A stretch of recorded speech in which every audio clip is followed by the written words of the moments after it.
10편 51편 오늘 10편 51편 마무리를 하는 걸로 하겠습니다. 10편 51편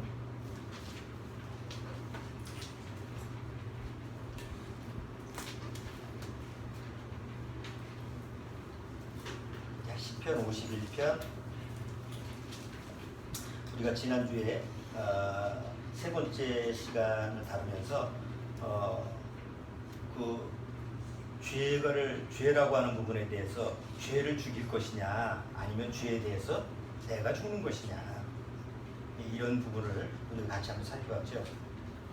죄를 죽이는 것이 아닙니다. 보통 세상에서는 다 죄에 대한 부분에 대해서 내가 죄를 어떻게 할 것이냐, 죄에 대해서 내가 어떻게 처리할 것이냐라는 것이 세상 종교고 세상 윤리 도덕 또 세상에서 취하는 자세인데, 성경에서는 바로 죄에 대해서 내가 죽는 겁니다. 그래서 그런 부분을 우리가 지난 셋째 시간에 다뤄봤는데, 오늘은 마지막 시간에 마지막 그 네 번째 시간으로 10편 51편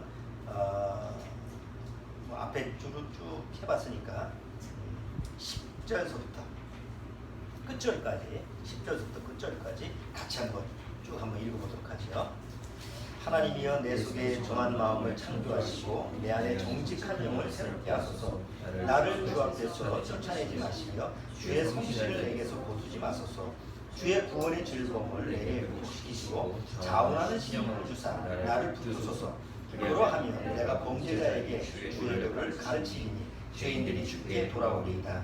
하나님이여 나의 구원의 하나님이여 피 흘린 죄에서 나를 건지소서. 내 혀가 주의 의를 높이 노래하리이다. 주여 내 입술을 열으소서. 내 입이 주를 찬송하여 전파하리이다. 주는 제사를 즐겨 아니하시나니 그렇지 않으면 내가 드렸을 것이라. 주는 번제를 기뻐 아니하시나이다. 하나님의 구하시는 제사는 상하시니이다. 하나님이여 상하고 통회하는 마음을 주께서 멸시치 아니하시리이다. 주의 은택으로 시온에 선을 행하시고 예루살렘 성을 쌓으소서. 그때 주께서 의로운 제사와 번제와 온전한 번제를 기뻐하시리니 저희가 스스로 주의 안에 드리리이다. 자, 이제 다윗은 마지막으로 이제 하나님 앞에 하나님이 정말 원하시는 구하시는 게 뭐냐 이런 부분을 다시 한번 쭉 10편 50편 끝에 마무리를 하는데, 거듭 제가 말씀드리지만 죄에 대한 부분에 대해서 하나님 앞에서 이걸 어떻게 처리할 것이냐, 내 방법으로 세상 방법으로 처리할 것이냐 아니면 하나님의 방법으로 처리할 것이냐에 따라서 내 구원의 문제가 달라진다고 했습니다. 그래서 굉장히 중요한 부분이에요. 죄에 대한 부분을 다룰 때마다 설교를 준비할 때마다 제가 마음에 어떤 생각을 하냐면 정말 구원받은 사람이 적다. 정말 구원받은 사람이 너무 적겠구나라는 생각을 합니다. 물론 나 자신서부터 이제 하나님 앞에서 그럼 나는 정말 구원일까?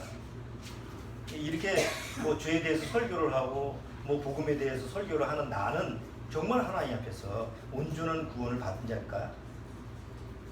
내가 목사이기 때문에 구원을 받은 것이고 내가 복음을 전하는 사람이기 때문에 구원을 받은 것이다 라고 하는 것처럼 위험한 생각이 없어요. 그건 누구나 할 수 있는 거니까. 그러니까 중요한 거는 진짜 하나님과 나와의 관계 속에서 정말 하나님이 인정하시는 구원인가, 그런 부분이 확인할 수 있는 그런 내 구원에 대해서 확실하게 증거를 해줄 수 있는 게 바로 죄에 대해서 내가 사실적으로 아느냐 이거예요. 그래서 이제 세 번 시간을 거쳐서 10편 51편을 다뤘는데, 오늘 마지막 시간에는 과연 죄하고 나하고 어떤 그 동거를 하느냐라는 부분을 한번 다뤄보겠습니다. 죄하고 나하고 뗄래야 뗄 수가 없다라는 걸 지난주에 설명을 했습니다. 사도 바울이 로마서 7장에 내가 원하는 바 선은 행치 아니고 내가 원치 않는 바 악을 행하는도다. 내가 한 법을 깨달았는데 뭐예요? 바로 내 안에 뭐가 있어요? 죄라는 어떤 존재가 있더라. 그러니까 보통 세상 사람들은 내하고 죄하고 막 같이 그 혼합이 돼 있는 거잖아요. 뭐 내가 죄를 지면 뭐 죄인이고 죄를 안 지면 뭐 죄인이 아니지. 그러니까 나하고 죄와의 관계를 뭐 하나 뭉티껴서 이렇게 생각을 하는데, 사도 바울은 로마서 7장에서 죄와 나는 별개다. 그런데 그 죄가 어디 안에 있다고요? 별개의 존재인데 내 안에 살더라. 내 안에 있더라. 그래서 내가 원하는 쪽으로 죄는 절대 가지 않고 내가 원하지 않는 쪽으로 나를 끌어가는 게 죄더라. 이 로마서 7장에서 그걸 다루고 있어요. 자, 그런데 여기서 이제 죄하고는 분리할 수가 없다고 하면 어떤 사람한테는 죄가 아주 즐거운 동거예요. 동거 아시죠? 같이 사는 거예요. 같이 사는데 그 상대방 같이 사는 그 생활이 즐거워요. 또 어떤 동거는 불편한 동거예요. 같이 사는데 불편해요. 그러니까 죄와 나하고 어떤 관계냐.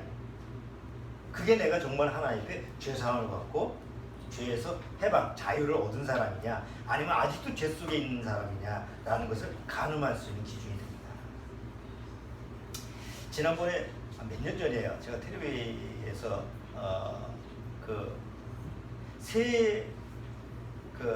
노인이 이제 세 사람이 동거를 하는 그런 거를 제가 한번 봤어요.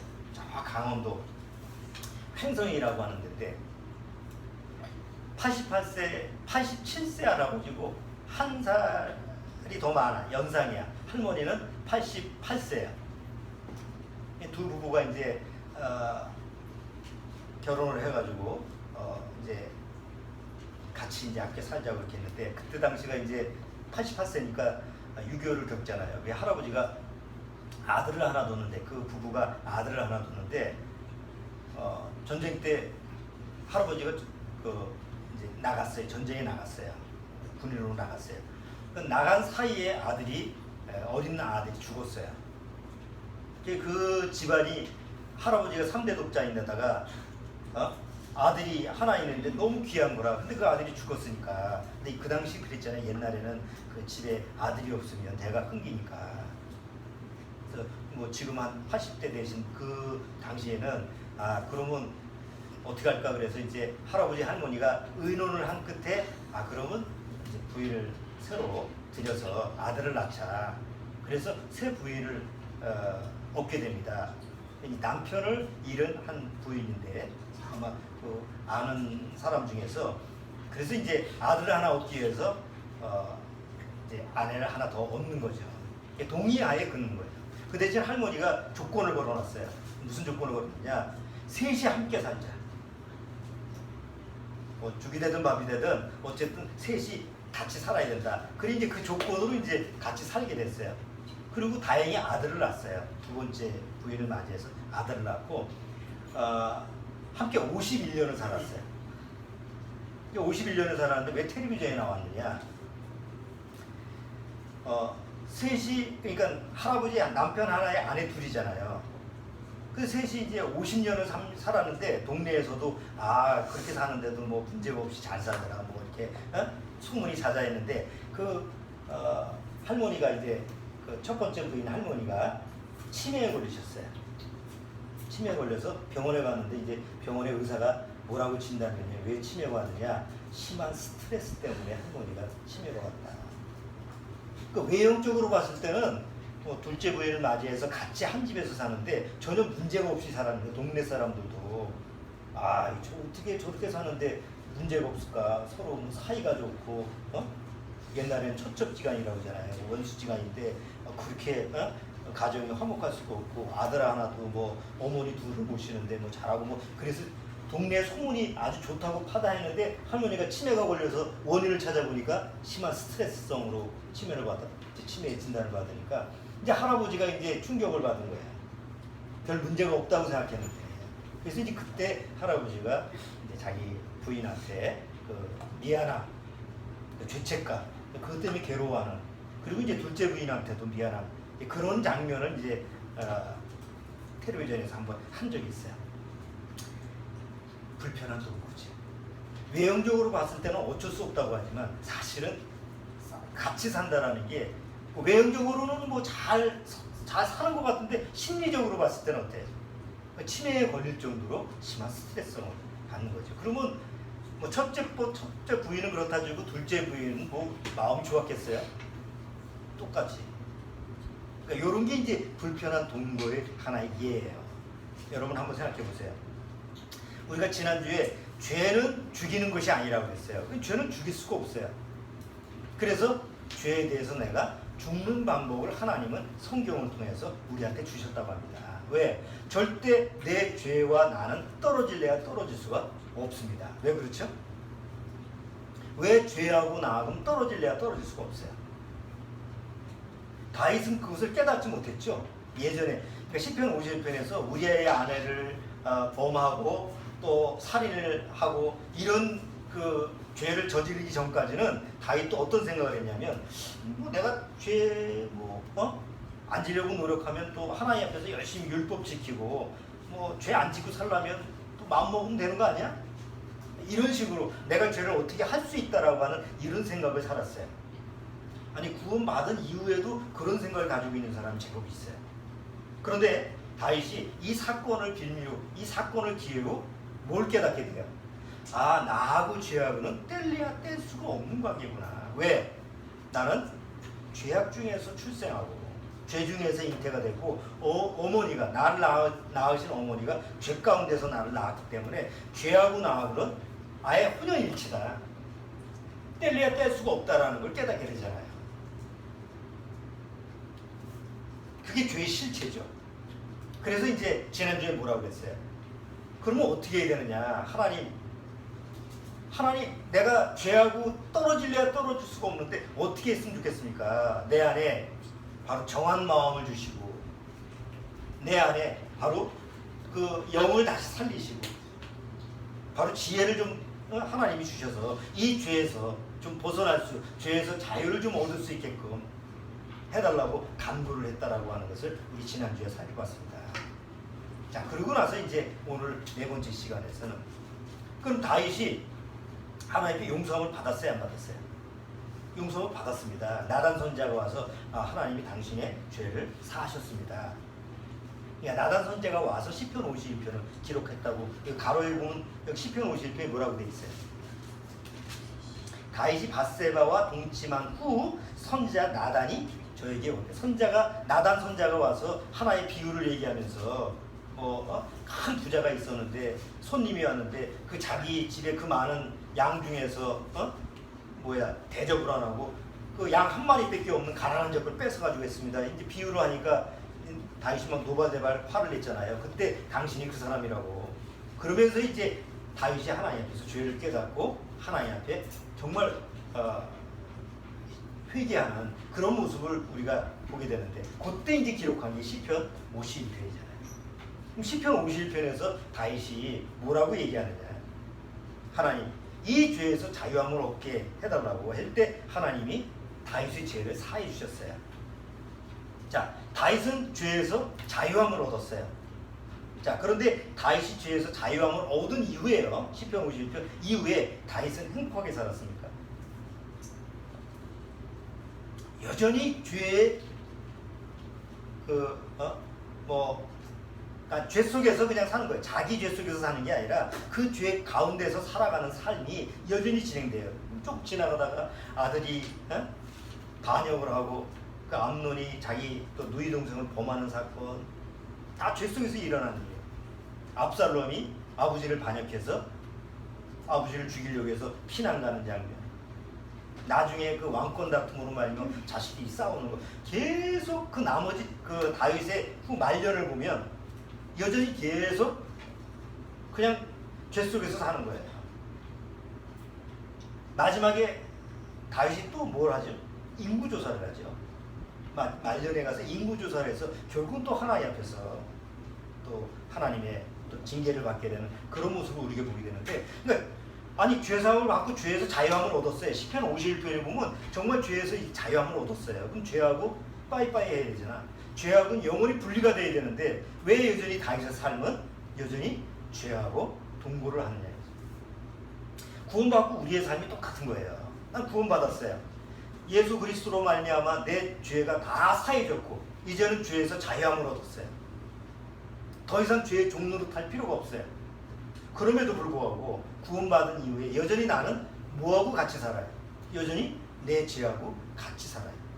눈을 뜨면서 눈을 감으면서 자면서도 여전히 죄하고 동거를 하는데 다른 점이 있죠. 거듭나기 전에는 내가 죄와 같이 살되 즐겁게 죄와 살았던데, 구원받은 이후에 역시 여전히 죄하고 동거를 하는데, 이제는 구원받은 다음에는 죄하고 불편한 동거가 시작되는 거예요. 구원받은 다음에 여전히 우리가 죄의 속성이기 때문에 죄를 집니다. 뭐 남을 비호하기도 하고 욕을 하기도 하고 싸우기도 하고 여러 가지 죄가 나오죠. 그런데 거듭나기 전에는 그 죄하고 어떤 관계냐, 그냥 뭐 같이 연합해서 그냥 즐거운 관계이기 때문에 그냥 넘어가요. 뭐 그럴 수도 있지, 뭐 죄 안 지는 사람이 있어. 그런데 구원받은 이후, 거듭난 이후에 죄의 문제가 일어나면 불편합니다. 내가 어딘지 모르게 내 안에서 그 죄 때문에 그냥 마음이 불편하고 괴롭고 고통스럽습니다. 그러니까 그런 불편한 그 어떤 동거의 모습이 실제로 우리가 구원받고 나서 죄하고의 관계 속에서 경험되지는 거죠. 여러분들이 실제로 여러분이 살아가면서 과연 나는 죄하고 어떤 관계를 맺고 살아가느냐, 한번 자기를 비춰볼 수 있잖아요. 여전히 난 죄에 대해서 그냥 내가 안 지려고 노력을 하고, 또 가끔가다 죄도 좀 즐겁구만, 죄도 음미하고, 죄 안 질 수 없는 거 아니야? 오히려 어떤 죄에 대한 유혹에 대해서 어떤 죄를 탐닉하고 죄하고 함께 있는 게 좀 즐겁고, 이런 모습으로 살아가느냐, 아니면 죄를 안 질 수가 없는데 여전히 죄가 나오면 내가 마음이 불편하고 나와 마음이 괴롭고 하나님 앞에서 그 죄를 회개하지 않으면 내 마음이 뭔가 좀 마음속에서 안정되지 못하고, 이런 마음이 있느냐. 그러니까 정말 구원받고 나서 죄하고 좀 불편한 동거를 하면서 그런 것 때문에 나 구원이 아니지 않나? 이렇게 의심하는 사람이 제법 많아요. 그렇지 않겠어요? 구원받았어요. 죄의 문제가 해결됐어요. 죄상을 받았는데 막 불편해.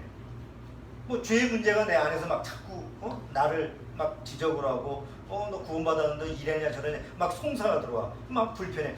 그럼 내 구원이 아닌 거 아니냐? 이런 의심을 우리가 하는 때가 있어요. 그건 문제가 어떤 죄에 대한 부분에 대해서 하나님이 말씀을 통해서 해결해 주는 그런 해답을 잘 소화를 못해서 그런 거지. 여전히 그 사람은 죄하고 어떤 관계예요? 불편한 관계. 구원받지 못한 사람은 전혀 그런 관계가 아니에요. 죄를 탐닉하고 죄하고의 관계 속에서 불편함이 없어. 자, 하나님이 이제 죄에서 자유함을 얻을 수 있는 방법을 하나님이 주셨는데, 그게 뭐예요?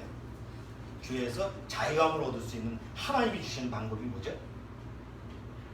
세상에서는 절대로 없는 방법이죠. 바로 십자가입니다. 오직 기독교에서만 십자가가 있어요. 그렇죠? 기독교 외에 십자가가 있나요? 똑같이 하나님을 믿는 유대교의 십자가가 있나요? 유대교. 그도 하나님 믿잖아요. 유대교의 십자가라는 게 있나요? 없습니다. 유대교의 십자가라는 게 없습니다. 그 십자가라는 건 옛날에 예수를 유대인들이 못을 박은 거 아니에요. 그러면 하나님을 믿는다는 이슬람교는 십자가가 있나요? 없습니다. 이슬람교도. 불교는 십자가가 있는데 꺾였죠. 불교 보면 뭔가 십자가인데 모양은 십자가인데 끝이 다 꺾였어. 오직 십자가에 대해서 하나님이 죄인을 죄에서 자유롭게 하는 유일한 방법이 뭐냐? 십자가는 오직 기독교 안에 있습니다. 성경에만 있습니다. 왜 하나님은 죄인들을 그냥 말로, 야, 창조주 하나님이니까 내가 얘 죄를 용서할게. 사단한테도, 야, 내가 얘 죄 용서하니까 너 까불지 마라. 타치하지 마. 얘는 내 거야. 내가 얘 죄를 용서해가지고 난 내 자녀로 삼을 거야. 말로 하실 수 있는데 왜 굳이 십자가라는 게 필요했을까요? 왜 죄라고 하는 데에서 죄인이 죄에서 자유함을 얻는 데에 십자가라는 게 필요했을까요? 그냥 말로 해도 되는 거 아니에요? 하나님은 능력 있는 분인데 왜 그랬을까요?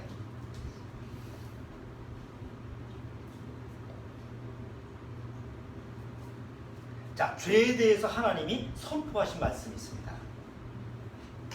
하나님은 일구이연을 하시면 안 돼요. 하나님이 한 번 하나님이 이 세상을 말씀으로 창조하셨기 때문에 만약에 하나님이 한 번 말씀하신 것을 우리처럼 한 번 내뱉었는데 우리도 뭐가 내뱉으면 주워 담을 수는 없지만 하나님이 한 번 말씀하신 그 내용을 반복하거나 아니면 번복하거나 바꿔요. 변개하거나 나 그 실수야. 내가 말을 실수했어. 이렇게 하실 수가 있어요? 없어요? 없습니다. 만약에 하나님이 당신이 하신 말씀을 조금이라도 이렇게 변개시키면 조금이라도 내가 이거 그 말은 잘못한 것 같아. 내가 실수야. 이렇게 하나라도 그런 말씀이 있다면 하나님은 진리의 하나님이 될 수가 없어요. 창조주가 될 수가 없어요. 그러니까 오직 하나님이 한 번 하신 말씀은 끝까지 진리가 돼야 돼요. 그럼 죄에 대해서 하나님이 선포하신 말씀이 하나 있죠. 뭐죠? 최초로 하나님이 아담과 하와를 창조하시면서 하나님이 아담한테 뭐라고 얘기했어요? 선악과, 에덴 동산에 있는 선악과를 두고 저 선악을 알게 하는 나무 실과를 먹지 마라. 먹으면 뭐예요? 너는 죽는다고 그랬죠. 자, 하나님이 아담 보고 너 저거 먹지 마. 그 하나님의 말씀이잖아요. 안 먹으면 되는 거예요. 근데 그걸 먹는다는 건 뭐예요? 하나님 말씀을 불순종하는 것이니까 그게 죄라는 것이 성립이 되는 거죠. 그러니까 하나님이 너 저거 먹으면 그 다음 뭐라고 했어요? 너 먹지 마. 먹으면 내가 혼낼 거야. 이 정도로 얘기했다면 해석이 달라지겠지만 분명히 하나님은 아담 보고 뭐라고 했느냐면 너 먹으면 그 다음 뭐예요? 죽는다고 그랬죠. 요 말은 다시 말해서 네가 나한테 죄를 지면 죄에 대한 결과가 죄에 대한 삭시 뭐예요? 죽음이다. 그러니까 아무리 난 죄진 적이 없어. 난 세상에서 난 선하게 착하게 살았어. 이렇게 주장을 해도 그 사람이 죽으면 뭐가 있다는 증거예요? 죄가 있다는 증거예요. 난 죽는 게 두려워. 자기 안에 죄가 있다라고 하는 증거예요. 그러니까 하나님은 죄에 대해서 성경에 보면 죄라는 말이 처음에는 안 나와요. 왜? 뭐 죄라고 하는 거 진 적이 없으니까. 아담 보고 너 죄지면 너 죽을 줄 알아? 이런 말을 하실 수가 없죠. 그렇죠? 그 당시에 아담은 죄를 진 적도 없고 죄라고 하는 거에 대한 행위를 한 적이 없어요. 그러니까 죄라는 단어가 필요해요? 안 필요해요?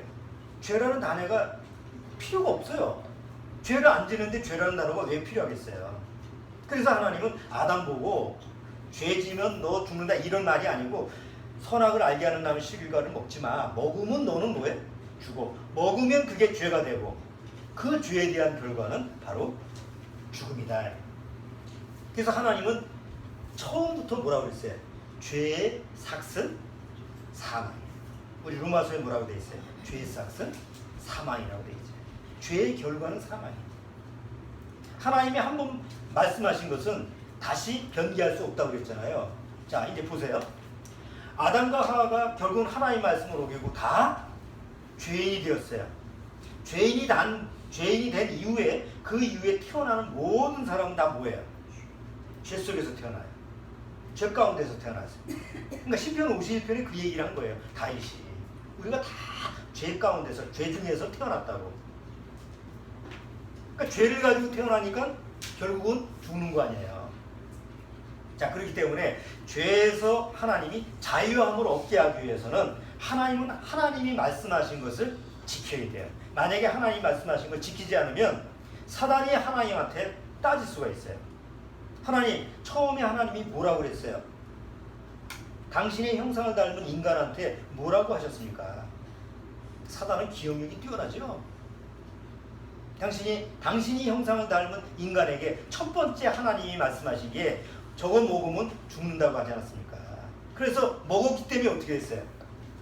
다 사망 안에 들어온 거고 사망의 권세를 하나님이 나한테 주셨기 때문에 다 저들은 내 거예요. 그런데 지금에 와서 그냥 데려가시다니 말이 안 되죠. 하나님이 한 번 하신 말씀을 뒤덮는 거니까 그건 하나님이 죄를 짓는 거예요. 그러니까 오히려 사단이 하나님 앞에 따질 수 있는 꼼수가 되는 거예요. 그러니까 하나님은 하나님이 당신이 하신 말씀을 어떻게 해야 돼요?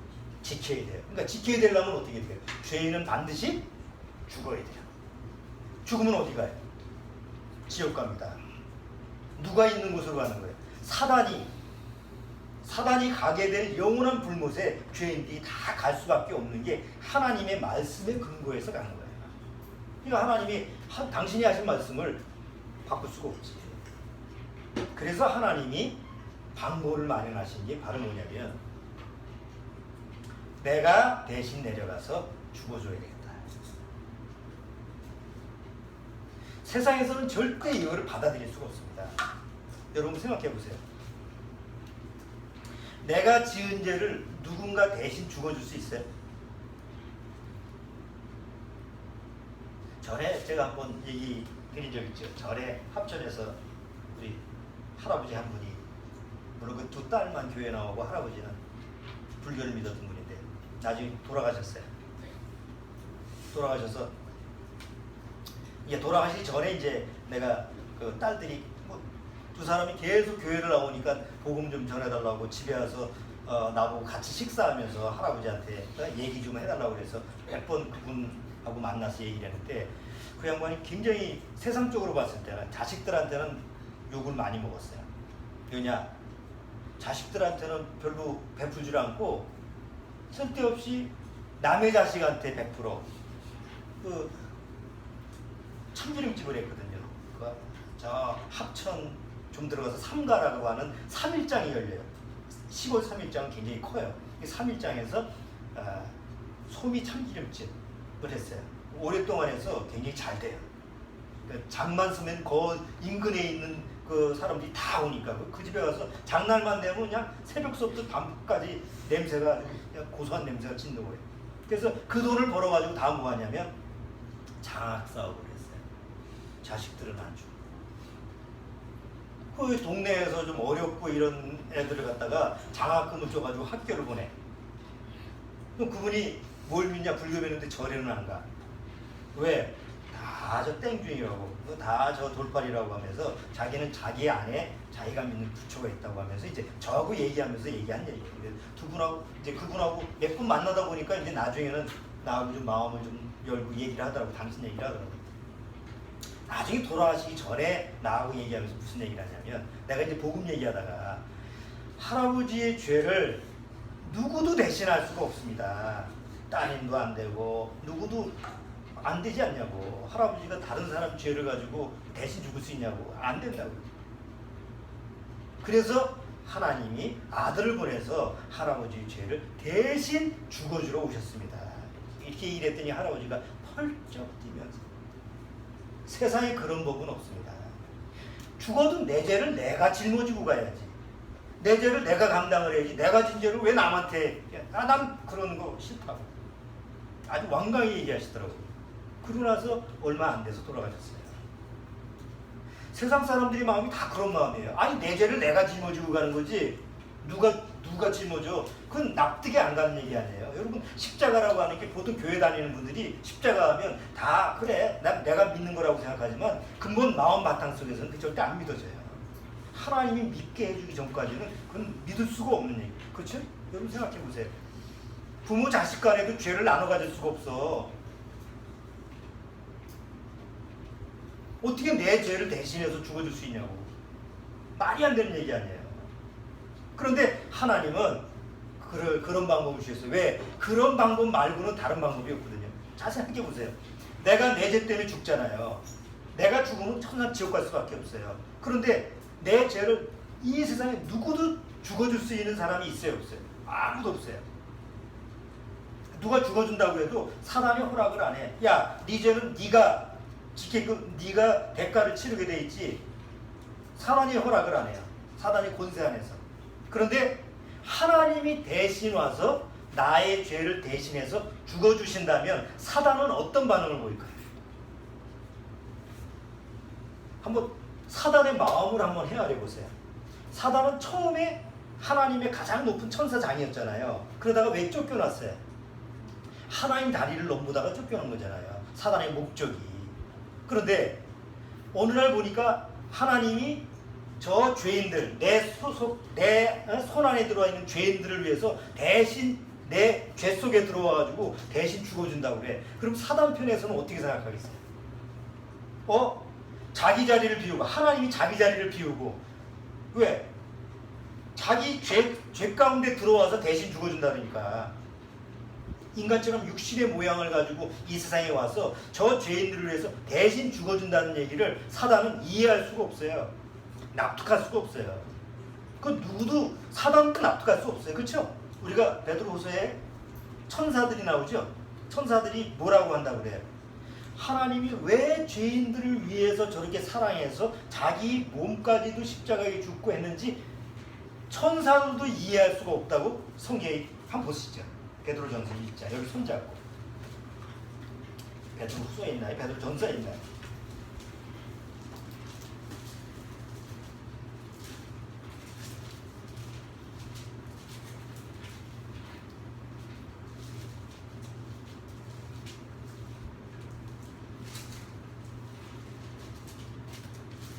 내가 금방 기억은 못하겠는데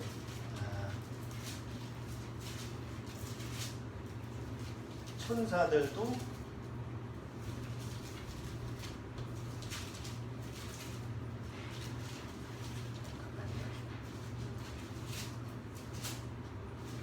혹시 기억나시는 분 없어요?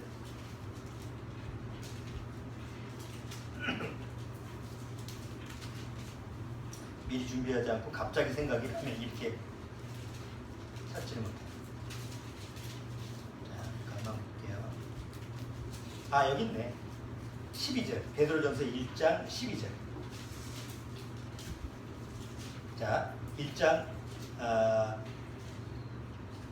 8절부터 제가 조금 읽어볼게요. 예수를 너희가 보지 못하였으나 사랑하는도다. 이제도 보지 못하나 믿고 말할 수 없는 영광스러운 즐거움으로 기뻐하니 믿음의 결국 곧 영혼의 구원을 받음이라 하면서 이제 쭉 하나님이 성령을 보내서 뭐 이렇게 하는데 12절, 13절 보세요.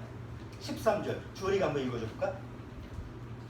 그러므로 너희 마음에 허리를 12절부터 이 성긴 바와 자기를 위한 것이 아니요 너희를 위한 것임이 계시로 알게 되었으니 이것은 하늘로부터 보내신 성령을 힘입어 복음을 전하는 자들로 이제 너희에게 구하는 것이요 천사들도 살펴보기를 원하는 것이니라. 천사들도 뭐 하네?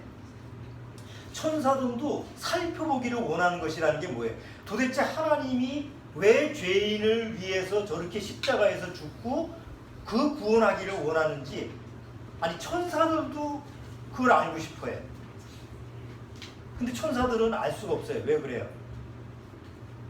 이 천사 안에는 사단도 들어가 있어요. 사단도 천사잖아요. 악한 천사도 들어가 있어요. 왜요? 사랑의 관계가 아니거든. 천사들은 하나님과 천사의 관계는 사랑의 관계가 아니에요. 부모 자녀의 관계가 아니에요. 종의 관계지. 그냥 하나님의 심부름꾼이야. 그런데 예를 들어서 이런 거예요. 어떤 주인이 있는데 주인이 자기 집 아들이 얼마나 속이 썩이고 새기는지 그 탕자처럼. 근데 그 아버지가 그 자식이 어디 가서 뭐 도박을 하고 막 이러는데 그 아버지가 그 아들을 구하기 위해서 그 아들을 그런 구렁텅이에서 구하기 위해서 온갖 재산을 다 버리고서라도 그 아들을 놓지 못하는 거예요. 그 집 하인이 생각했을 때는 어떻게 생각해? 저거 없어도 그만할 저 자식, 원수 같은 자식을 왜 저렇게 자기 재산을 다 망해가면서도 왜 저 자식을 저렇게 구할까? 그 종은 이해할 수가 있어요, 없어요? 못합니다. 그 아버지의 사랑이라는 것, 아버지가 자녀를 사랑하는 것을 종은 이해할 수가 없어요. 천사가 그런 입장이에요. 그러니까 천사가 왜 하나님이 죄를 위해서 친히 아들의 모양으로 육신을 입고 이 세상에 오셔서 굳이 십자가라는 가장 비참하고 세상 사람들이 보기에도 가장 처참한 그 창피한 수치스러운 그런 형벌을 받고 죄인을 대신해서 저렇게 죽어줄까? 사단도 살펴보기를 원하는 거예요. 그런데 사단의 목적이 뭐라고 그랬죠? 사단의 목적은 하나예요. 하나인 자리를 넘보는 건데, 이젠 처음에는 내가 실패했지만 이제는 알아서 스스로 내려오신다고 그러네. 스스로 죄 가운데 사단의 권세 안에 들어와서 저 죄인들을 대신해서 아무짝에도 쓸모없는 저런 죄인들을 대신해서 하나님이 죽어주신다고 하니까 이유는 모르겠어. 도대체 납득이 안 가, 사단도. 그런데 하나님 자리를 벗어나서 자기 안에 들어와서 대신 죽어준다고 했을 때 사단 입장에서는 뭐라고 그러는 거예요? 어떻게 생각하는 거예요? 잘 됐다. 뭐 나는 내 자리만, 하나님 자리 원래 하는 목적만 이루면 되지. 하나님이 내 안에서 죽으면 다 끝나는 거 아니야? 여러분, 사단이라는 존재는요, 부활이라는 걸 몰라요. 사단은 어디의 왕이에요? 예? 사망의 왕입니다. 죽음의 권세만 가지고 있지 죽음을 벗어나는 부활이라는 걸 몰라요. 죽음은 끝이라는 걸 알아. 자기는 죽으면 영원한 지옥 형벌에 간다는 것 같아. 그 수준 말고는 아는 게 없어요. 그래서 하나님이 우리의 육신을 입고 아들의 모양으로 이 세상에 오셔서 어디서 죽어요? 십자가에서 죽으신 거예요. 왜? 죄인을 죄에서 해방시키기 위해서는 그 방법 말고는 없어. 왜? 사단도 그 방법에 대해서는 오케이를 하거든. 그래요? 뭐 이해는 안 되지만 뭐 굳이 하나님이 저 형편없는 죄인을 위해서 대신 죽어준다는데 뭐 내가 말릴 수도 없고 알아서 하세요. 뭐 당신 거니까 뭐 당신이 대신 죽는다는데 뭐 나는 뭐 지켜보고 있다가 그 자리 내가 차지하면 되지. 사단 입장에서는 얼마든지 오케이, 환영해. 하나님이 죽는다는데 스스로 알아서. 사단이 허용을 하면 하나님은 합법적으로 나를 죄에서 데려가실 수가 있는 거예요. 하나님이라고 사단 안에서 나를 억지로 뺏어갈 수가 없어. 왜? 아까도 얘기했지만 사단은 뭘 가지고 있어요? 근거로. 나를 잡아두는 근거가 뭐예요? 하나님의 말씀. 먹으면 죽으리라. 죄의 싹은 사망이기 때문에 얘는 죄인이기 때문에 태어날 때부터 죄인이기 때문에 얘는 죄 속에서 죽어야 돼요. 이런 하나님의 말씀을 딱 법으로 가지고 있기 때문에 하나님은 절대로 나를 사랑한다고 해서 뺏어갈 수가 없는 거예요. 합법적으로 나를 데려가야 돼. 그래서 사단한테 합법적으로 데려가기 위해서 만든 게 뭐라고요? 십자가다. 우리 편 입장에서는 그렇게 하나님이 나를 구원하셨구나 라고 하지만 하나님 편 입장에서는 얼마나 수치스러운 거예요. 그렇잖아요? 아니 내가 뭐라고 그냥 지옥 가게 놔두면 그냥 그뿐인 거 아니에요? 한번 생각해 보세요. 복음을 거절하고 우리 삼촌처럼 복음을 한 번도 들어본 적이 없고 관심도 없고 이렇게 살다가 어느 날 죽으면 지옥 갈 때 그건 하나님도 어떻게 할 수 없어요. 억지로 구원시킬 수는 없으니까. 본인이 거절하는데 어떻게 해. 그런데 어느 날 하나님이 그 친히 육신을 입고 이 세상에 와서 구원받은 사람한테는 뭐라고 그래요? 내가 너를 죄에서 자유케 하리라. 자유하게 하는 방법은 바로 내가 너를 대신해서 죽는 거 말고는 없어. 그렇지 않고는 사단이 절대 사망의 문을 열어주질 않아.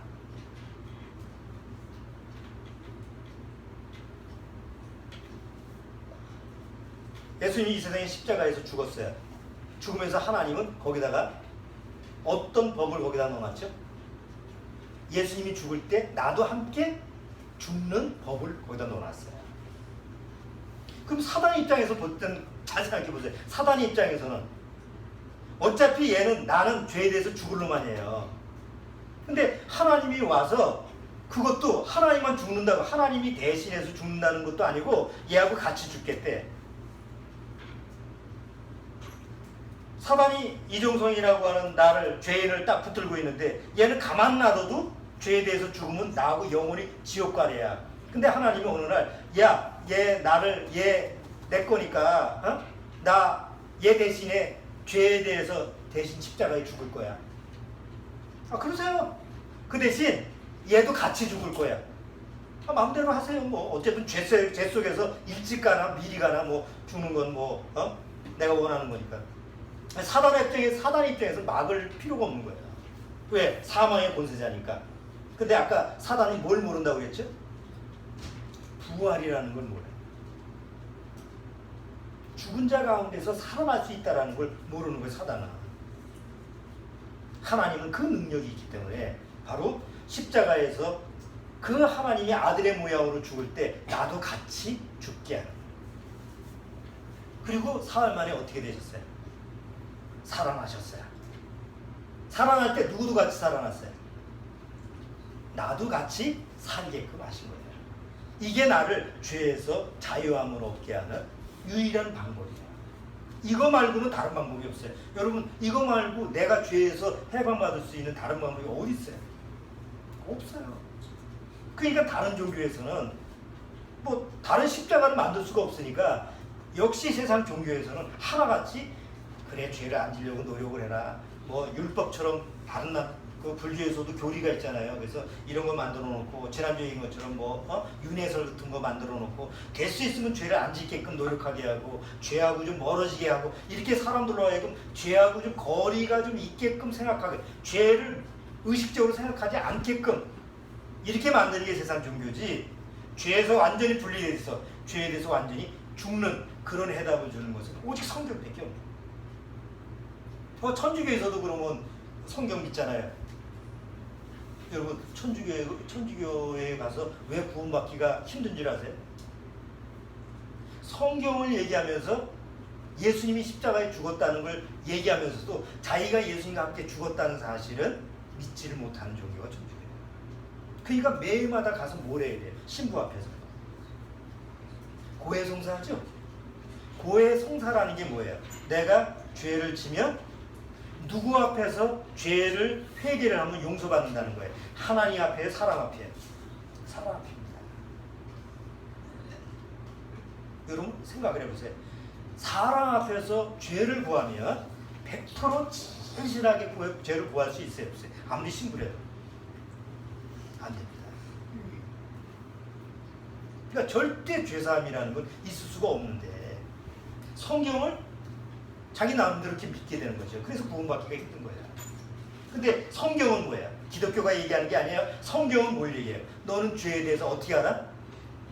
죽어라. 근데 너는 스스로 못 죽으니까 누구와 함께 죽으라고? 바로 하나님이 보내신 아들과 함께 죽어라.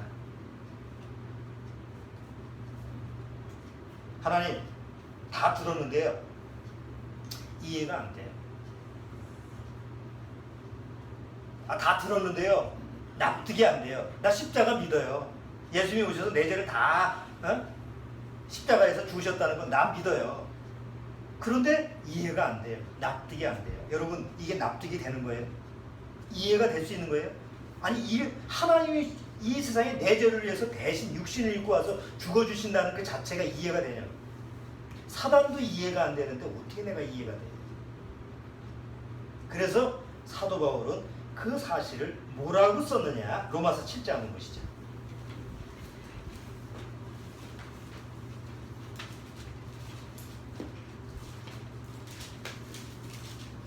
자, 로마서 7장.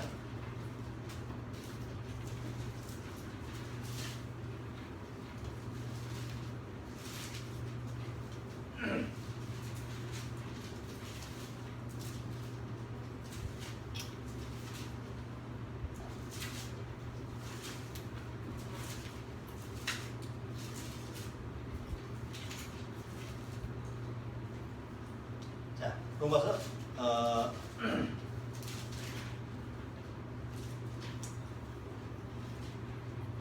어디를 볼까요?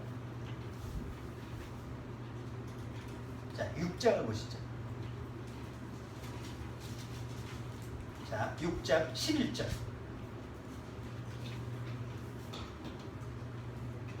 11절 보지 말고 6절서부터 봐야 되겠어요. 6절서부터 10절까지만 주원이가 쭉 한번 읽어주세요.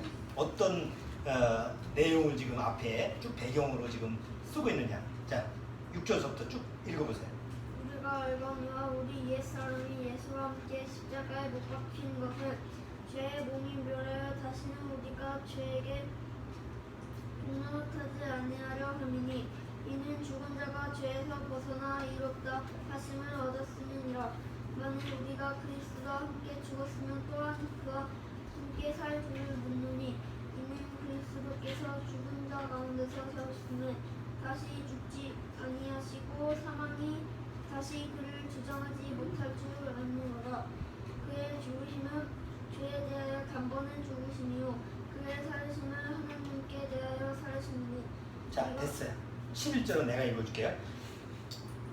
이와 같이 너희도 너희 자신을 죄에 대하여는 뭐예요? 죽은 자요. 그리스도 예수 안에서 하나님을 대하여는 산 자로 뭐라고 했어요? 여길지어다. 여긴다라는 게 뭐예요? 우리가 야 그렇게 여겨 라는 말을 하죠. 아 그렇게 알아. 아 나 이해가 안 돼. 아니 내가 그랬으니까 그렇게 알아. 뭐 믿거나 말거나 그건 본인의 의지예요. 그러나 사도 바울은 로마서 7장에서 6장에서 뭐라고 했느냐? 너희는 하나님의 방법으로 죄에서 벗어날 수 있는 유일한 방법을 줬는데 그게 바로 예수님과 함께 죄에 대해서 죽은 거다. 그 사실을 너희가 마음에서 인정을 하고 받아들이면 너는 죄에 대해서 뭐예요? 죽은 자다. 아, 이해가 안 되는데 아니 이해하라는 얘기가 아니야. 납득이 안 돼. 납득하라는 얘기가 아니야. 그렇게 여기라고. 하나님이 말씀하셨으니까 그냥 그런 줄로 알아. 그래서 죄에 대해서는 죽은 자예요. 하나님께 대해서 뭐예요? 산 자예요. 그러면 과연 뭐가 죽었다는 얘기일까요? 예수님과 함께 십자가에 죽었다라는 건 육체는 멀쩡히 살아있죠. 여러분 안에 있는 의지 있어요 없어요? 살아있죠? 뭐가 죽었다는 얘기예요? 그럼 잘 보세요. 정말 구원받았어요. 구원받고 나서 어떤 죄의 유혹이 들어왔어요. 그 마음의 갈등이에요. 아 저걸 해야 되나 말아야 되나. 아 이거 하나님이 원하시지 않는데 막 마음에서 싸움이 일어났어요. 그런데 어떤 때는 유혹에 넘어가기도 하고 그렇지만 마음속에서 아 이건 하나님이 원하시는 게 아니야. 그 길로 가면 안 되지 하고 내가 그 길로 가지 않기로 결정을 해요. 그러면 내가 하나님이 원하시지 않는 쪽 죄의 길로 안 가려고 해. 그러니까 안 가. 누가 그렇게 만드는 거예요? 아니 한쪽으로 막 가고 싶어 해. 그건 뭐예요? 옛사람이죠? 죄의 유혹에 막 끌려가려고 그래. 옛사람이에요. 그 옛사람이 뭐예요? 나의 옛날 자아죠. 그럼 십자가에서 죽었다는 건 뭐가 죽었다는 거예요? 죄에게 종노릇하고 죄를 음미하고 죄하고 맨날 즐겁게 같이 살고 싶어하는 내 자아가 죽었다는 얘기예요. 예수 그리스도와 함께 그 육체와 함께 정과 욕심을 십자가에 못 박았느니 못 박은 건 뭐가 죽은 거예요? 맨날 죄에게 끌려다니는 옛 자아가 죽은 거야. 그러니까 자아가 죽었으니까 더 이상 죄에게 끌려다닐 필요가 있어요 없어요? 없어요. 자, 그 다음에 보세요. 자아가 죽었는데 여전히 죄는 있어요 없어요? 있어요. 죄에 대해서 자아는 죽었는데 여전히 죄가 나를 다스리려고 그래요. 그리고 육체가 있어요 없어요? 옛날 죄의 종노릇했는 육체가 있어요 없어요? 육체가 있어요. 자아는 죽었지만 여전히 옛날 죄에 끌려다니는 육체는 있어요. 이 육체도요 바보 같아가지고 옛날 옛 죄인이 야 안돼야 부르면 이제 새 죄인인데도 불구하고 엄청 놀라가지고 놀라서 달려가. 이게 이 육체라는 거예요. 그래서 사도 바울은 여기 뒤에 뭐라고 하느냐면 12절 그러므로 너희는 죄로 너희 죽을 몸에 왕노릇하지 못하게 하여 몸의 사욕을 순종치 말고 또한 너희 지체를 불의의 병기로 죄에게 드리지 말고 오직 너희 자신을 죽은 자 가운데서 다시 산 자같이 하나님께 드리며 너희 지체를 의의 병기로 하나님께 드리라. 이제 뭘 드리라고? 옛날 죄를 쫓아가려고 하는 자아는 죽었는데 여전히 그 죄의 몸, 육신, 이 지체는 남아있어가지고 옛날 옛사람의 성품이 옛날 죄가 또 너 일로 와봐 이렇게 부르면 내 하고 쫓아가는 게 이 노예 근성이야. 근데 사도 바울은 뭐라고 하느냐면 더 이상 안 그래도 되니까 이제는 쫓아가지 말고 오히려 그 지체를 그 육체를 누구한테 드리라? 하나님 앞에 드려라. 네가 옛날 죄의 종로로 했던 너희 옛사람의 자아는 십자가에서 뭐예요? 죽었다. 그래서 맨날 난 하나님 앞에서 죄에 대해서 예수님 함께 죽었다라는 게 시인돼야만이, 이게 인정이 돼야만이 이런 삶이 되는 거예요. 이게 시인이 되지 않으면 구원을 받았노라고 하면서도 여전히 죄에 끌려다녀요. 그리고 죄에 끌려다니면 마음이 절대 행복하진 않아요. 구원받은 사람. 아까 뭐라고 했어요? 절대 죄하고 행복한 동거가 아니고 뭐예요? 불편한 동거. 죄를 죽기 전까지는 벗어날 수 없잖아요. 구원받아도. 그러니까 죄하고 함께 있으면서도 불편한 동거를 할 수밖에 없어요. 마음이 찜찜하고 어둡고 구원받았다고 하면서도 행복하지 않고 자유롭지 못하고. 그런 크리스찬이, 그렇게 구원받았다고 하는 사람이 의외로 많아요. 승리의 삶은 못하는 거죠. 자, 이제 마무리하죠. 시편 51편.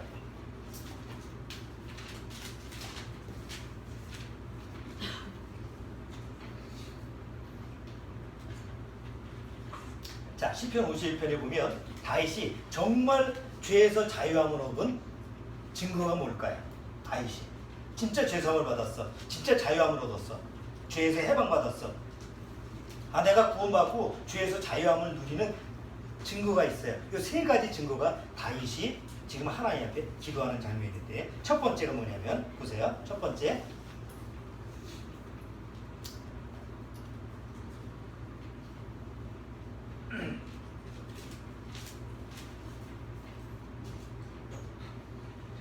어,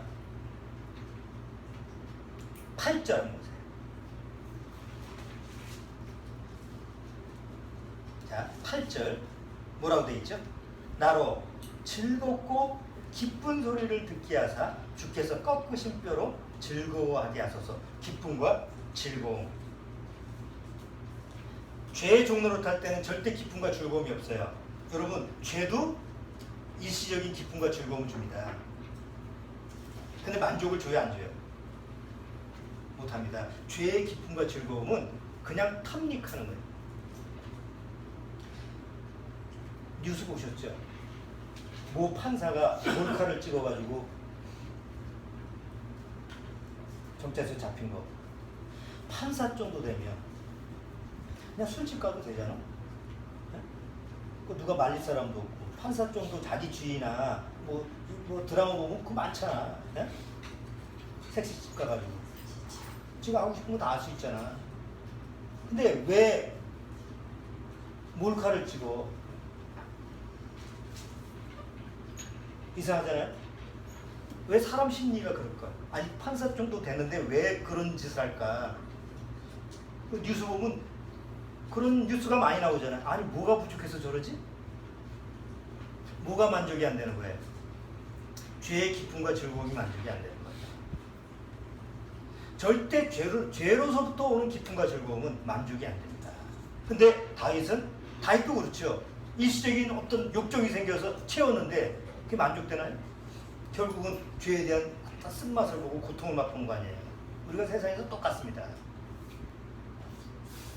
자, 그런데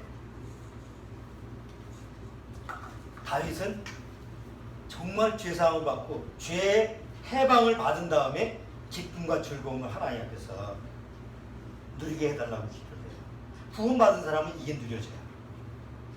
죄에서 해방받은 그런 기쁨과 즐거움을 누려요. 여러분 보세요. 음악하는 게 죄입니까?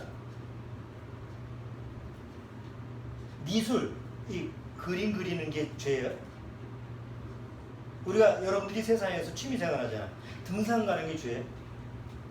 아니, 낚시하는 게 죄입니까?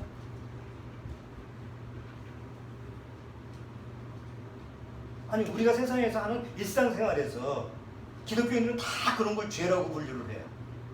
영화 보는 것도 죄고 다 죄고. 똑같은 영화를 봐도 다큐멘터리는 건전한 영화고 죄가 아니고 좀 야한 영화를 보면 그건 죄고. 그러니까 세상에서 일상사회에서 이런 죄라고 하는 부분에 대해서 사람들은 자기 윤리적인 잣대로 구분을 하잖아요. 그럼 그런 게 죄냐고? 아닙니다. 죄는 예를 들어서 음악을 해. 그 음악이 하나님을 대체하기 때문에 죄가 되는 거예요. 미술 그릴 때 뭐 피카소의 작품, 아 대단하다, 뛰어난 작품이에요. 문제는 그게 뭐예요? 그게 그의 신이야.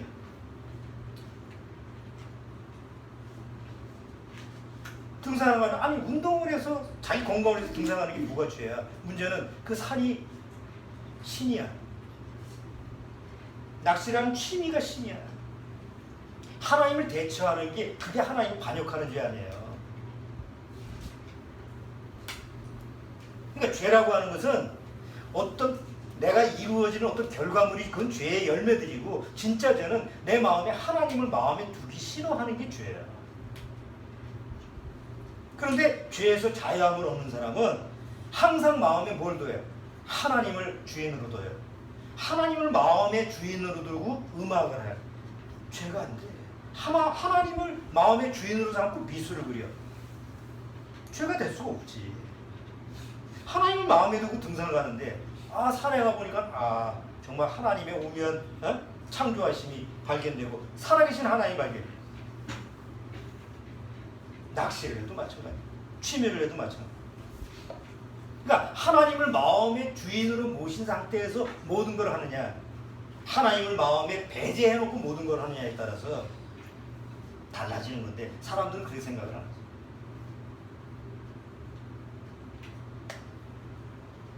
죄는 굉장히 탐닉성이 있어요.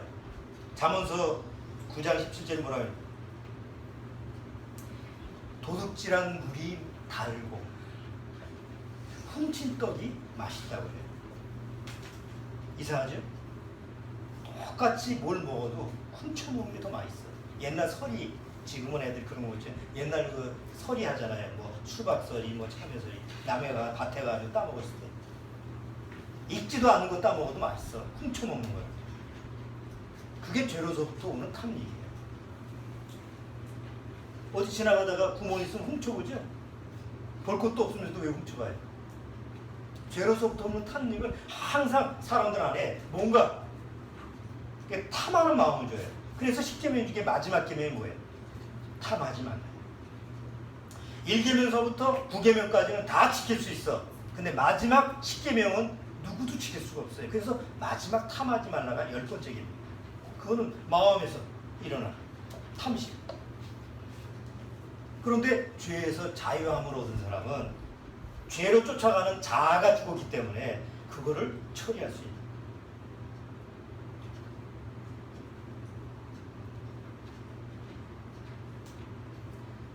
두 번째, 다윗은 죄를 바라보는 시각이 하나님의 시각으로 바뀌었어요. 보통 사람들은 죄를 바라볼 때 어떻게 바라봐요? 죄? 너나 나나 다 짓는 죄 하찮게 봅니다. 죄를 우습게 봅니다. 내가 뭐 죄를 했다, 내가 통제를 하고 죄를 뭔가 내가 하면 뭐 앉으면 앉을 수 있는 이런 정도로 보잖아요. 근데 하나님의 시각은 어때요? 하나님이 죄를 봤을 때, 하나님이 죄를 보는 시각은 가장 끔찍이 싫어하는 게 하나님이 보시는 죄예요. 그런데 어느 날 죄에서 자유함을 얻은 사람은 죄에 대해서 하나님의 시각으로 죄를 바라봐요. 죄가 끔찍이 싫어, 미워, 가증스러워, 함께하기 싫어, 역겨워. 이상하게도 죄에 대해서 그런 마음이 생겨요. 그게 하나님의 시각이에요. 한꺼번에 그렇게 해서 뭐 죄하고 별거하고 사는 건 아니에요. 그런 마음이 든다는 거예요. 그래서 죄가 싫어져. 욥이 마지막 욥기 42장에 가서 뭐라고 그래요? 내가 하나님 앞에서 내 죄악을 한이라는 말이 나오죠. 거기서 그 한이라는 말은 자기가 자기를 너무 싫어하는 거야. 내가 너무 싫어. 내가 내 자신이 너무 싫어. 내 죄가 싫다는 거죠. 그게 하나님이 보는 죄의 시각으로 마음 자세가 바뀌는 거예요. 다윗은 죄를 바라보는 시각이 바뀌었어요.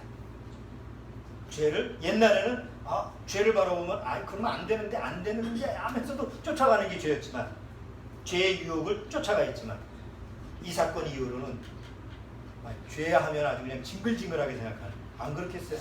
이런 경험을 했는데 그래서 구원받고 죄를 안다고 하면서도 여전히 그 삶에 대해서 죄를 아주 뭐 우습게 알고 그런 저 정도야 이렇게 생각하는 경우는 아직도 죄를 모릅니다.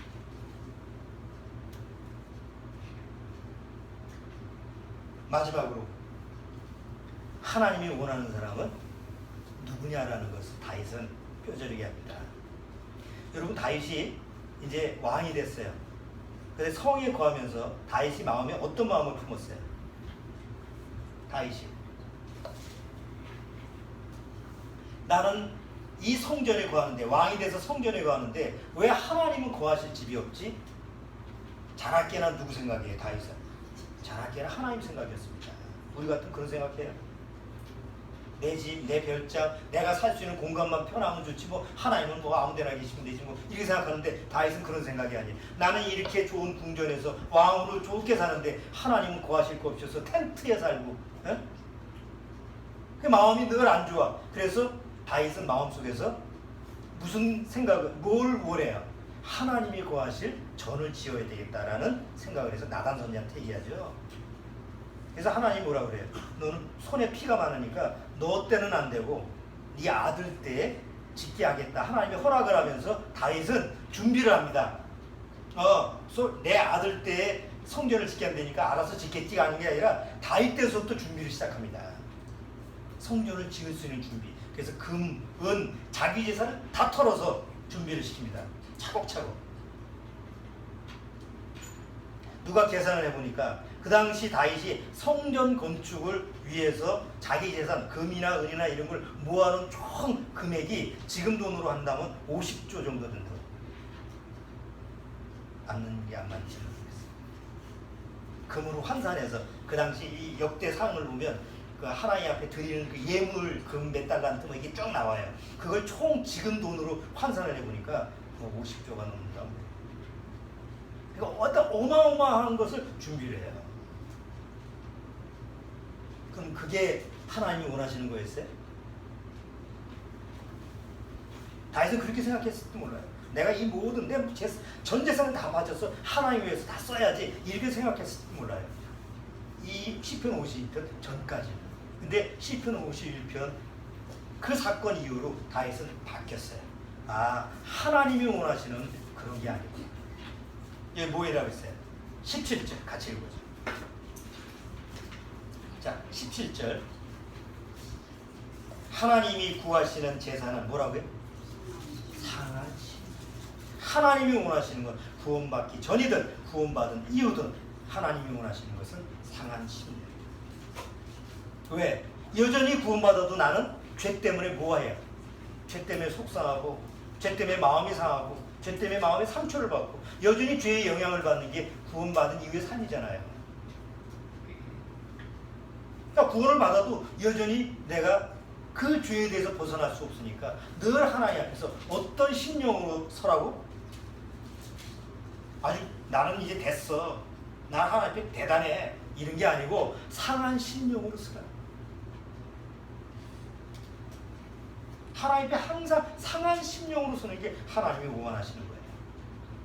17절 이후에 제가 읽어볼게요. 하나님이 구하시는 제사는 상한 심령이라 하나님이여 상하고 통회하는 마음을 주께서 멸시치 아니하시리다. 우리 찬송 자주 부르는 거 있죠? 내 모습 그대로 받으시옵소서. 내 모습 이대로 지금 있는 그대로 하나님 받으시옵소서. 구원받았다고 해서 꾸밀 생각하지 말고 구원받았다고 해서 뭘 또 자기 안에 뭐 의로운 옷을 하나 더 입으려고 생각하지 말고 구원받아도 여전히 상한 심령으로 쓰라고. 그게 하나님이 원하시는 거예요. 다윗은 그것을 뼈저리게 깨닫는 거예요. 그리고 그 이후의 삶은 항상 하나님 앞에서 진실한 그 외적인 그 환경, 자기 죄 때문에 이루어진 결과지만 나머지 삶은 정말 비참하게 살았어요. 다윗은. 그러면서도 신앙에서 벗어나지 않았어요. 왜 그랬을까요? 항상 하나님 앞에 어떤 심령으로 섰어요? 상한 심령으로 선 거예요. 그리고 그 마음은 항상 어떤 마음이에요? 죄를 기뻐하는 마음이 아니라 하나님 앞에서 죄 사함에 대한 기쁨과 즐거운 마음. 죄만 바라보면 뭐예요? 아이고 저 징글징글해. 아니야, 뱀보다 더 징그러운 거야. 하고 오히려 하나님에 대한 시각으로 죄를 바라보고. 다윗이 그렇게 살았다면 우리가 구원받은 이후 우리의 삶도 같아야죠. 그래서 정말 구원받은 사람의 삶은 죄에서 자유함을 얻었기 때문에 항상 기쁘고 즐거운 마음이 하나님 안에서 기쁘고 즐거운 마음이 심령 안에서 누려져야 돼요. 뭐 세상 일이 잘 돼서 그런 게 아니에요. 그냥 기쁘고 즐거워. 세상은 역시 파도야. 힘들어. 직장 나가서 돈 버는 게 쉬운 게 아니잖아요. 그냥 오늘도 때려칠까 내일도 때려칠까. 세상 일이라는 게 그래. 뭐 사업하는 사람은 안 그래요? 오늘도 걱정 내일도 걱정해. 내가 편의점 가면 이거 오늘 때려칠까 내일 때려칠까. 알바생이 이렇게 생각한다면 주인은 내가 이걸 해야 되나 안 해야 되나. 요새 저거 오른다며 내년에. 그러니까 주인이다. 주인은 다 세상에서는 걱정거리지 만족하는 사람이 아무도 없어. 대통령은 대통령대로 걱정. 세상에서 가장 낮은 일을 하는 사람은 낮은 일을 하는데도 걱정해. 세상에서는 기쁨과 즐거움이 없어요. 있을 수가 없어요. 근데 구원받은 다음에는 뭘 알아요? 오직 예수 안에서 기쁨과 즐거움을 누리는 그 법을 아니까 구원받은 사람은 성령 안에서 기쁨과 즐거움을 매일매일 누리는 거예요. 그건 개인의 경험이에요. 논하가 될 수가 없어요. 그리고 여전히 죄에 대해서 죄의 유혹이 들어왔을 때 히브리서에 너희는 죄의 유혹을 피해서 마음의 강팍함을 갖지 마라 그랬어요. 죄의 유혹이 들어오면 마음이 강팍해져요. 그래서 눈이 가려져서 하나님이 안 보이는 거예요. 죄의 유혹을 피하는데 죄의 유혹을 어떻게 피해? 유혹 아시죠? 유혹. 삼삼하게 유혹하는데 누가 거기서 그걸 벗어나. 그런데 하나님의 시각으로 죄를 바라보는 사람은 그 죄의 유혹을 피할 수 있어요. 하나님의 시각으로 해야 돼요. 그리고 항상 하나님 앞에 어떤 자세로 서라고? 상한 심령. 나는 하나님 앞에 구원을 받아도 여전히 상한 심령이다. 하나님, 나는 이렇게 부패하고 통회하는 그런 마음을 가지고 있으니 나를 불쌍히 여기시고. 그랬을 때 항상 하나님의 은혜 가운데서, 사랑 가운데서 하나님의 보호를 받을 수 있다는 거죠. 이게 구원받은 사람의 죄에서 자유함을 얻은 사람의 실제적인 삶입니다. 오늘 시편 51편 네 편의 설교를 통해서 죄에 대한 얘기를 같이 한번 다뤄봤는데 다시 한번 여러분 제가 설교를 올려놓을 테니까 필요하시면 꼭 들어보시기 바랍니다. 첫 번째는 뭐라고 되어 있어요? 첫 번째는 죄와 뭐하라고? 죄와 대면해라. 죄와 만나라. 피해 도망가지 마라. 죄는 끝까지 쫓아다닌다. 그러니까 차라리 죄와 대면해라. 두 번째는 죄와 대면해서 눈싸움하면 져. 죄와 대면해서 죄의 실체를 깨달아라. 세 번째는 죄를 죽이려고 하지 말고 죄에 대해서 죽어라. 네 번째는 여전히 내가 죄에 대해서 죽었어도 죄도 살아있고 나도 살아있으니까 죄에 대한 자아가 죽은 거니까 그 죄하고 어차피 동거를 하되 어떤 동거를 해라? 즐거운 동거를 하지 말고 불편한 동거. 이게 구원받은 사람의 죄와의 관계예요. 여러분이 잘 소화를 해서 이런 부분을 생활 속에서 잘 적용을 시키기 바랍니다. 자, 기도하겠습니다. 하나님 감사합니다. 오늘 죄에 대한 부분에 대해서 시편 51편 내용을 또 4편의 설교를 통해서 다뤄봤습니다. 앞으로도 그런 죄에 대한 부분을 더 자세하게 더 깊숙이 다뤄야 되겠지만 우리가 소화된 만큼 하나님의 말씀 앞에서 잘 소화해서 죄에서 자유함을 누리는 것이 무엇인지 실제 개인의 신앙생활에서 잘 적용되도록 주님께서 말씀으로 인도하여 주옵소서. 예수님의 이름으로 기도하옵나이다.